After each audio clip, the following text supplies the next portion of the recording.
Today, we're talking blending intuition and body wisdom. This is the Live Your Yes Life podcast, where we share channeled thoughts, discussion, and interviews on what it takes to go from dreaming and wishing to actively living your yes life. My name is Kaela Jetta. I am the daughter of the mother-daughter duo that makes up Rise Leadership Circle with my mom, Lisa Limata. We've been partners for 33 years and counting. And we've had our business for, are we going into year 6 in 2024? In our business, Rise Leadership Circle, and in our private Facebook group, aptly named Live Your Yes Life, we support leaders, entrepreneurs, professionals, executives, women and humans who have a dream and a desire to live a big, juicy life, to have it without guilt, without shame, and while we are up against the circumstances that we all experience. I'm looking forward to sharing this podcast with you today on blending intuition and body wisdom. I'm going to share some real life behind the scenes, pretty vulnerable things about some experiences that have happened in the past in my life and that are currently happening in real time right now. So just know that that's where we're going today. I'm going to get vulnerable, as I think a good podcaster does. And just a little warning, I am going to talk about the cycle of female body, about periods. And so if that's not your jam, feel free to skip this episode and come back another time. Or if you have littles around you and this is the opportunity to grab some headphones so you can keep listening, this is your opportunity. Okay, so today feels like a big day for me. The day I'm recording this on November 21st, I think it will air in the next week. And it's a big day. 14 years ago today, I had surgery to close a hole in my heart. And today I'm having, I don't really know you can call it a procedure, but I am having my IUD removed. And so we'll get into all the specifics of it.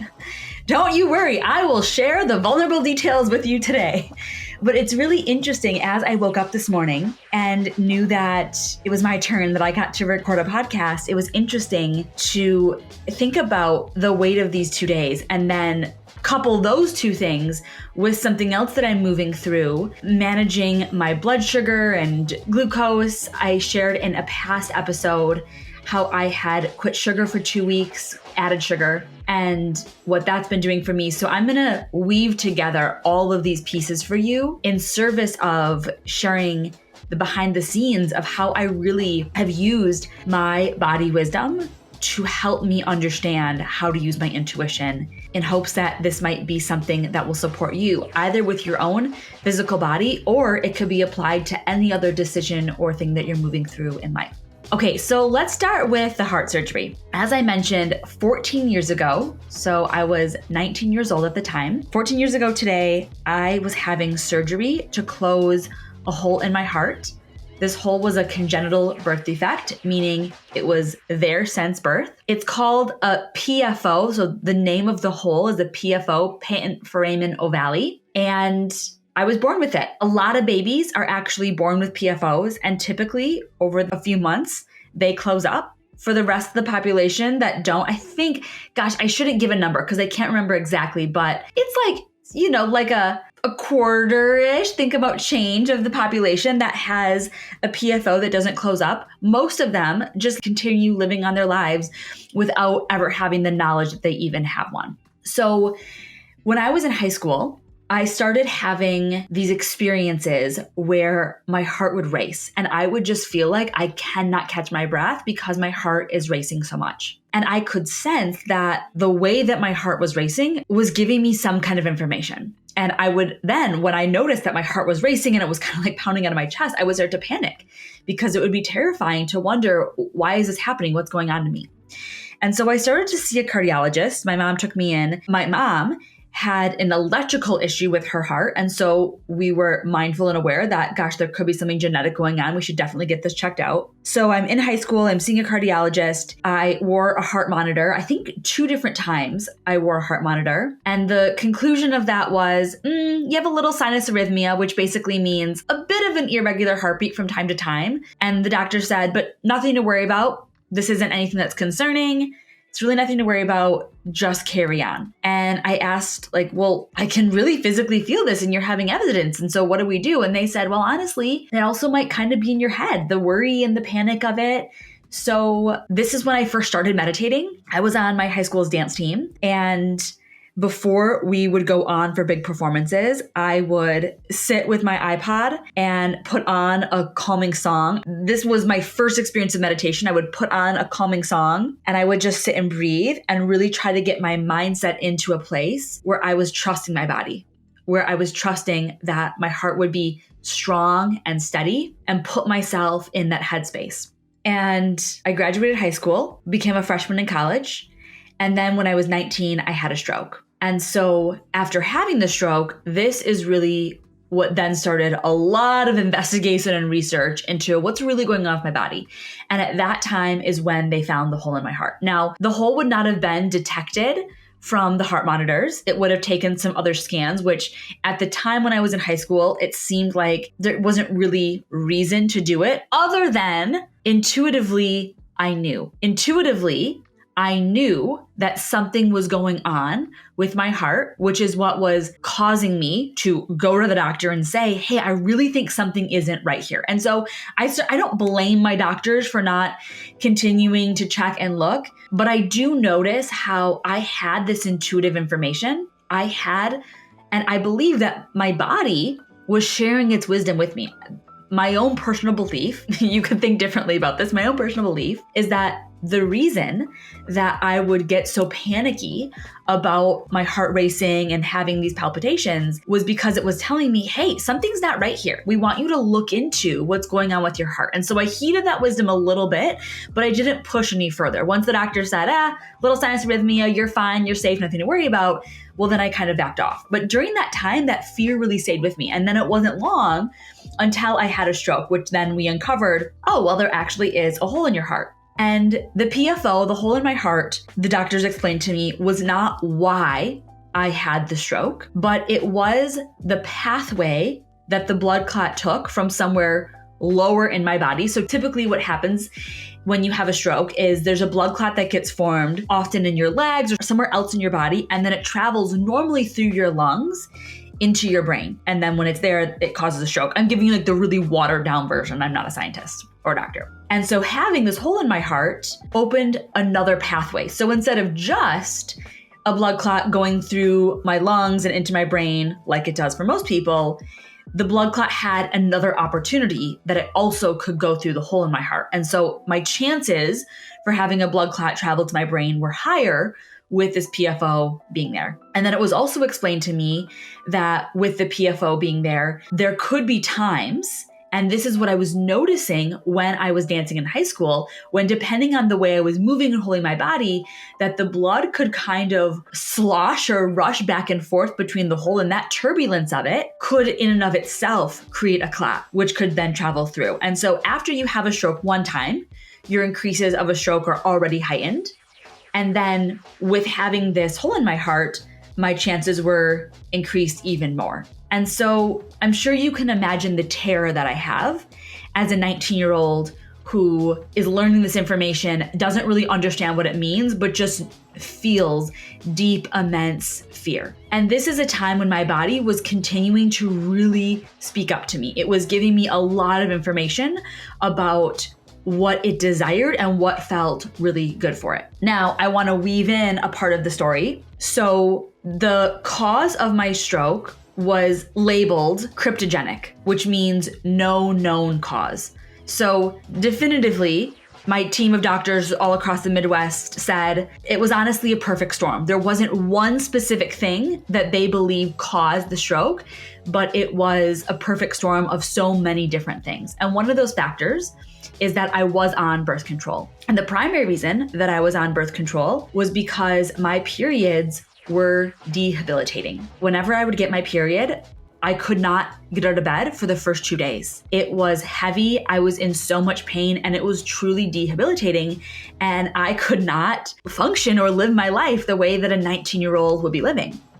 And so birth control was helping to mitigate those symptoms. And then the doctor said, and this birth control that you're on with high amounts of estrogen, this probably lended towards you having a stroke. It added to it, in addition to the pathway of the hole in my heart. And I personally believe that the stress was really, so it was the perfect storm of all of these things happening. Okay, so now I am 19. I am met with this decision of, so what do I do? Do I close the hole in my heart?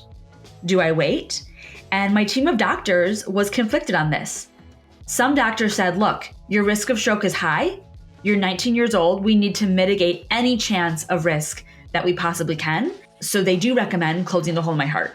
Some other doctors said, it's too early to tell. And one doctor, hold on to your hats, folks, looked at me, a 19-year-old girl, and said, you need to wait till you have a second stroke before you do anything. And that really did not sit well with me. I knew the trauma, the capital T trauma that my body had just been through, having had a stroke and truly, literally fighting for my life. And there was no way that I was going to be waiting until I had a second stroke to make a decision.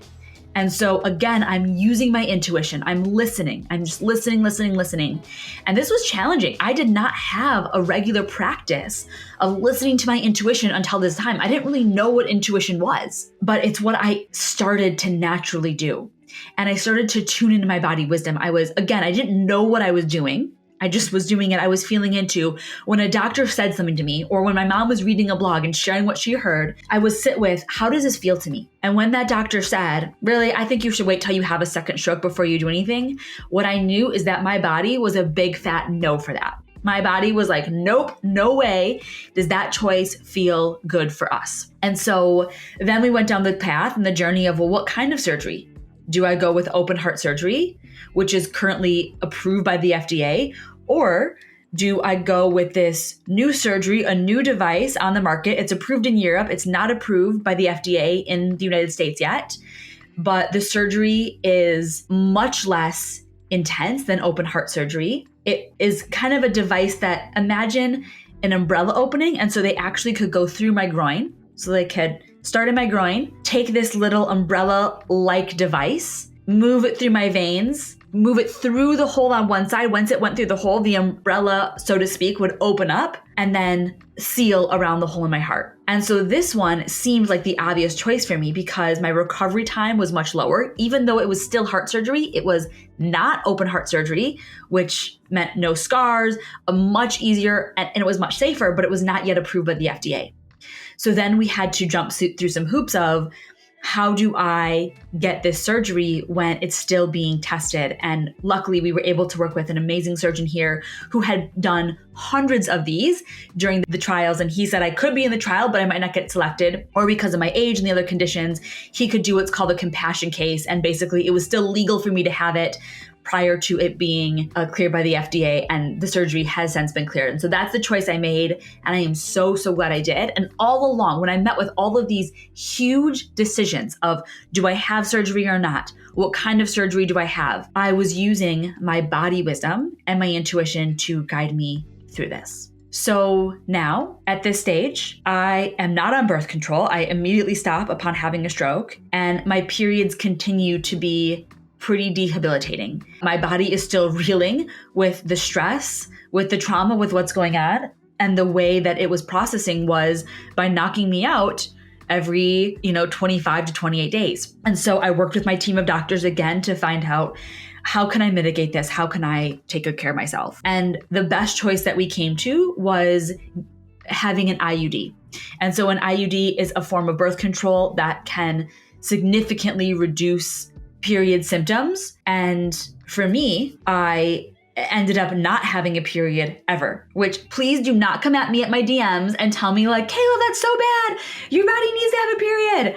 I so respect and appreciate whatever view you had. And I know that I was making the best choice that I could make for me at the time. And so now that I have this IUD, I start to feel a lot of relief because I'm able to get through my life. And the doctors have assured me that this is the safest option for me with the low amounts of estrogen. So my chances of having a stroke from this are incredibly low. They feel it's very safe, and I'm able to move through my life month after month without being taken out. So now life is getting pretty good, and having that choice of getting an IUD also felt really solid in my body. I'm using my intuition, my body wisdom to help navigate me through this. And so after 5 years, at this time, there are now IUDs you can have for less or more time. After 5 years, I get it replaced and life is good. Life is so good. And then it's another 5 years and it's time for me to get it replaced again. And this is where I start to realize that I was kind of just moving through life. I wasn't really paying attention to, is this still what my body needs? Is this still what my body wants? I was really still, even after 10 years, really still plugged into, okay, my periods are bad. I'm using air quotes, bad, meaning they are incredibly painful. They're debilitating. I can't get through life or work with the symptoms that I have. And so I need something that can help me. And I need to make sure that the choice is in such a way that it's not going to create the chance of having another stroke. So for 10 years, I have an IUD, and then it's time to get it replaced again. And so I get another one in. And now, as I have my third IUD and I haven't had a period in upwards of 10 years, I am starting to notice my body wisdom talking to me again. And I'm starting to get intuitive information that my body is looking to recalibrate. It is asking me, I know that might sound strange, but my body is asking me for a chance to have a cycle, to recalibrate itself. And I'm listening. I'm hearing my body, and I'm understanding that I need to really sit with this information and take some time to make a choice.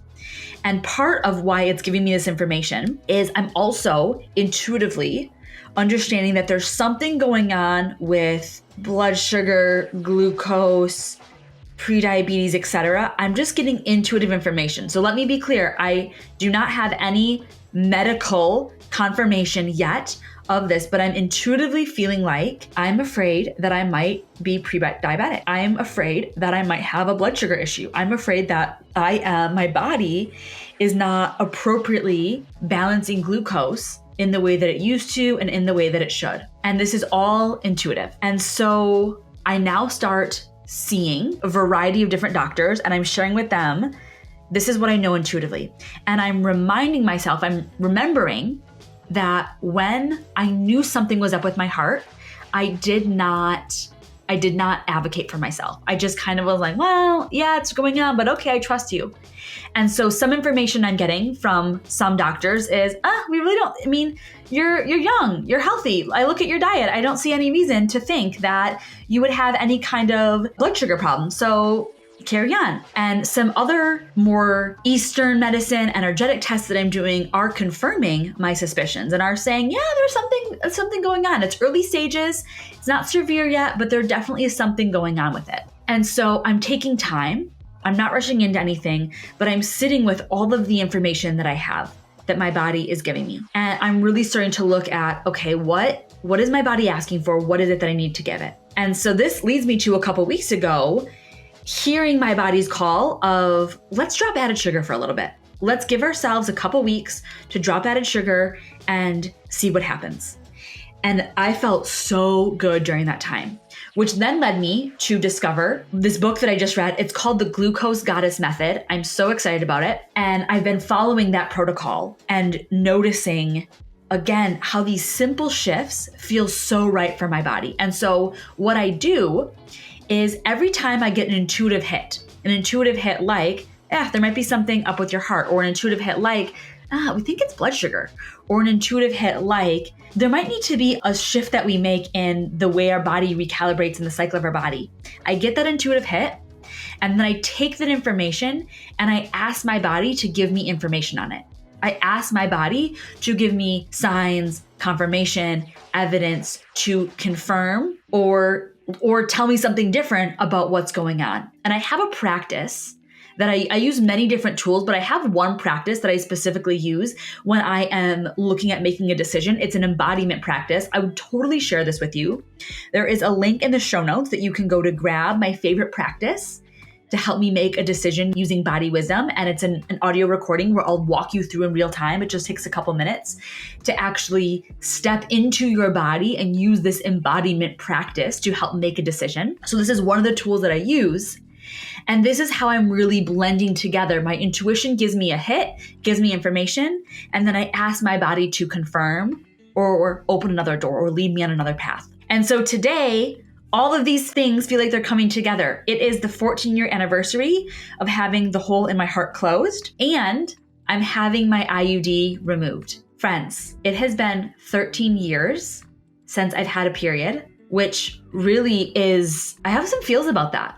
That is really interesting to me. And like I said, please do not come at me in my DMs with any kind of judgment. Feel free to have whatever thoughts you have and just know that this is my journey and I'm doing the best I can. And I'm really excited to give my body this chance to recalibrate, to give my body a chance to come into a new rhythm, a new flow, no pun intended, and recalibrate. And I have full trust that the symptoms and the experience that I've had 13 years ago are not going to be my experience with my period now when it starts back again. I trust that I have so many more tools and resources, that I am in such a different state. I know that my stress and anxiety was so crippling that of course it makes perfect sense to me that my body would act in the way that it acted and try to outpour this stress and anxiety each month in the best way that it could. And now I'm in such a different place. I am in a state where I am strong and I am stable and I am tuning into my intuition and my body wisdom on a consistent, regular basis. And I know how to show up for myself and I know how to take this information and use it in a way that feels really good. And so I'm really trusting that my body will let me know when it's time to start my cycle again, and I will know how to navigate and dance with this. And I'm open to whatever the journey looks like. So I'll keep you posted as we go. I already joked with my friends, kidding but not kidding, that I'm gonna have a party, welcome back to womanhood party, a moon party, when I get my first period again here in my 30s. Thank you for letting me be vulnerable with you. I know this was a different topic than we normally share about, but I thought it was timely and relevant. This going into winter, at least those of us that are in the Northern Hemisphere, as we move into winter, this can be a time where we really start to look at tuning inward and looking at what is our body asking us for? What is the wisdom that it has for us? What's the information that it's giving to us? Is my body asking for me to change up any ways that I'm moving it, or managing stress, or how I'm nourishing it? And so let this be an invitation for you to look at all of those things. How are you moving your body? How are you loving on your body? How are you dancing with stress? How are you nourishing it? How are you creating calm and peace? And I'd love for you to click the link in the show notes to get access to my favorite practice to help me make a decision using body wisdom, and join me as I walk you through an audio guide of how to actually do this practice for yourself in real time. I love to be in conversation with you. Feel free to send me a DM to let me know what is coming alive for you as you listen to this, what's opening up for you, the choice that you're going to make, something that is inspiring for you, or something that is just opening up for you and you love to share. I'm happy to be in conversation with you. Wish me luck. But by the time you listen to this, I've already had my IUD removed. All will be well. Thank you for tuning in. Thank you for giving yourself the chance to blend your intuition and your body wisdom. This is what we do, all in service of us living our yes life. We tune in. We listen to what our inner self, our body has for us, and we follow it. Have a great day, friends. Thanks for listening.